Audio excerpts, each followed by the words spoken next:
Je m'appelle Isabelle Simler, je suis auteure illustratrice. Je crois que ce qui me plaît vraiment, c'est d'être à la fois autrice et illustratrice et de pouvoir concevoir le livre comme un tout, en fait, dans sa globalité. Ça, c'est quelque chose que je trouve vraiment très réjouissant. Voilà.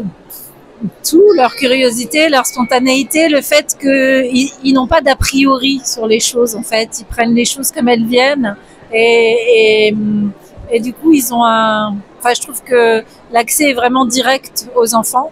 Et après, j'aime beaucoup les rencontres avec les enfants parce qu'ils ont souvent des remarques assez pertinentes, des questions assez profondes. Ils m'inspirent parfois des livres. Voilà, ils ont une vraie curiosité. Moi, je travaille beaucoup sur les animaux, la nature, les insectes. J'aime bien mettre en avant des animaux qui sont souvent avec lesquels, en tant qu'humains, on a des rapports un peu compliqués, comme les insectes, les araignées, et les enfants, en fait, ils ont un rapport très direct à ce monde-là du minuscule. C'est souvent le premier rapport qu'ils ont au vivant. Et du coup, ils n'ont pas du tout d'a priori. Et donc, c'est des bons sujets d'échange. Voilà. Moi, j'avais pas énormément d'albums quand j'étais petite. J'avais des albums de Tommy Ungerer. Donc, j'en avais pas beaucoup, mais j'en avais des bons.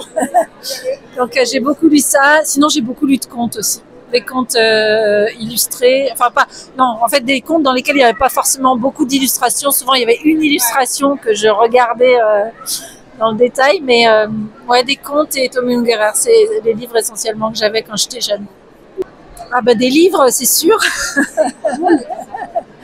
Des livres, des crayons, des feuilles, des carnets. Avec de la compagnie, si possible. C'est dur de choisir parce que chaque album est un peu différent. Disons qu'il y a un album qui m'est cher parce que je parle vraiment de mon travail de création. C'est un album qui s'appelle Les idées sont de drôles de bestioles et qui m'a été inspiré justement par les discussions avec les enfants.